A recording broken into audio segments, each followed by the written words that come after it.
Сәлеметсіздер ме? Сабақтың тақырыбы отандық медицинадағы биотехнологиялық жаңалықтар туралы білесің бе? Оқу мақсаты: эссе құрылымы мен дамуын сақтап, мәселе бойынша ұсынылған шешімнің артықшылығы мен кемшілік тұстарын салыстыра отырып, өз ойын дәлелдеп жазу. Жазба жұмыстарында шартты бағыныңқы сабақтас құрмалас сөйлемдерді құрастыру. Жаңа сөздер. Оқушылар жаңа сөздермен танысады және жаңа сөздерді сөздік дәптерлеріне жазып алады. Мәтіналды жұмыс. Бірінші тапсырма. Мақал-мәтелдерді пайдаланып, шартты бағыныңқылы құрмалас сөйлем құраңыз. Мақал-мәтелдер. Ауру астан. Ауруын жасырған өледі. Аурудың алдын ал. Денсаулық кепілі тазалық. Тәні саудың жаны сау. Осы мақал-мәтелдермен құрастырылған шартты бағыныңқылы құрмалас сөйлемге назар аударайық. Үлгі. Ауру астан болса, саулық сақтықтан. Аурудың алдын алмай, соңынан ем іздеу кеш болады.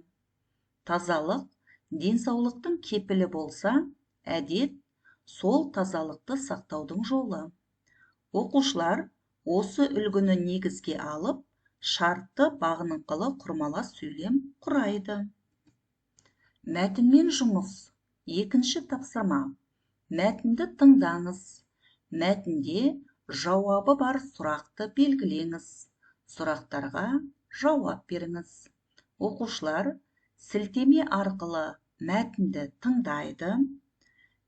Мәтінде жауабы бар сұрақты белгілейді және сұрақтарға жауап береді. Үшінші тапсырма. Мәтінді түсініп оқыңыз. Сұрақтарға жауап беріңіз.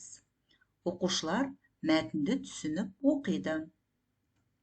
Сұрақтарға назар аударайық. Отандық медицина саласының ғалымдары қандай әдіс ойлап тапты? Әзірлеп шығарылған әдіс негізінде нені қалпына келтіре аламыз? Отандық өнімді қандай ұйым тексеріп, сынақтан өткізді? Бұл өнімге дейін күрделі күйікті емдеу мүмкін болды ма? Оқушылар мәтін негізінде сұрақтарға жауап береді. Төртінші тапсырма. Мәтіндердегі ақпараттарды пайдаланып, кестені толтырыңыз. Оқушылар биотехнологияның пайдасын көрсетеді және биотехнологияның рөлін анықтайды. Мәтін соңы жұмыс. Бесінші тапсырма. 5 минуттық эссе әдісі. Отандық биотехнология өнімдерінің сапасы шетелдік баламалармен тең бе деген тақырыпта эссе жазыңыз. Мәселенің екі жағын қарастыра отырып, өз ойыңызды аргументтермен дәлелдеңіз. Артықшылық. Жергілікті өнімнің қолжетімділігі. Кемшілік. Ғылыми база мен технологиялық артта қалушылық. Оқушылар эссе құрылымын сақтайды. Сұраққа қатысты пікірін білдіреді. Пікіріне аргументтер келтіреді және мәселенің шешімін ұсынады. Рефлексия. Активатор 3-2-1 әдісі. Есіңізде қалған 3 мәліметті айтыңыз. Сіз үшін маңызды болған 2 мәліметті айтыңыз.